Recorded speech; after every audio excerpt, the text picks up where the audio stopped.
What happened, Team Duterte? Bakit parang nagkakagulo ata kayo dyan sa dahig? Here's the tea. Ito ang latest saga ha. Halika, tignan nyo to. Just 5 minutes, saka ako nilapitan nung lalaki. Sabi niya, sususpend daw.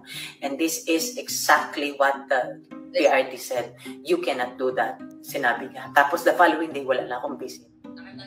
That was Honilet Avancenia, partner ni former President Rodrigo Duterte, narrating a supposed incident na yung lalaking sinasabi niya, si Lead Defense Counsel Nicholas Kaufman at pinagsabihan raw siyang hindi na siya pwedeng bumisita sa ICC Detention Center. Walang comment ang ICC dito kasi private matter daw. Pero according to ICC rules, registrar ng korte ang nag-a-approve ng mga bisita at yung mga kapamilya ay binibigyan ng special attention. Ang automatic kasing pwedeng maglabas-pasok ay yung mga abogado lang. Just weeks ago, ang nakaaway naman ni Kaufman ay si Harry Roque na nag-a-apply ngayon ng asylum sa The Hague. Hindi kasi nagustuhan ni Kaufman na may ibang sinasuggest si Harry Roque na legal strategies para mapalabas ng kulungan si Duterte. Alang sabi naman ni Harry Roque, may permission naman daw yon ni VP Sara. Tama naman siya. One of the discussions as well was your suggestions, folks, no? To go through the Dutch laws, which he said, okay, you explore that. But when I asked Kaufman, ang sabi niya sa akin, the Vice President defers to him on all legal matters. Nasabihan pa nga niya si Roque na uhaw daw sa atensyon at yung mga naiisip ay mga hair-brained schemes. Lah, hair-brained schemes? So, what's happening to Team Duterte? O baka naman Team Sara versus Team Honilet to?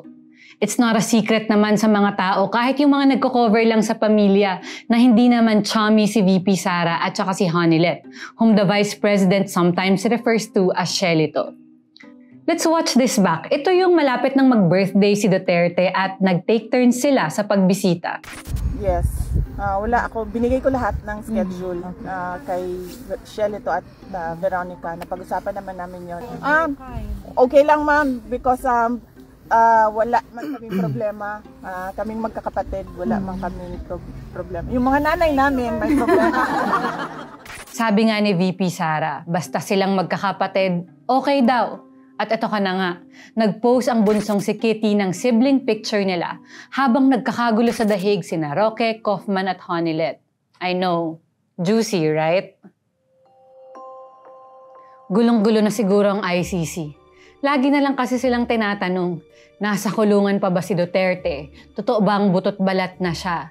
Add to that the fact na laging pinuputakta yung social media channels nila.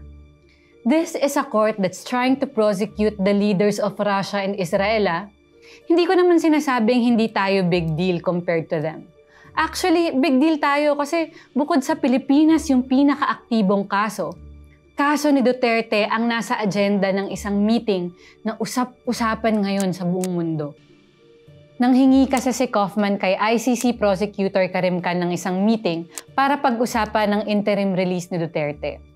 Ang ending, napag-usapan din nila ang kaso ng Israel kung saan prinangka daw ni Kaufman na isang British Israeli si Prosecutor Khan at sinabi niyang kapag nanghingi pa ng ibang warrant laban sa Israel, baka masira na raw ang ICC.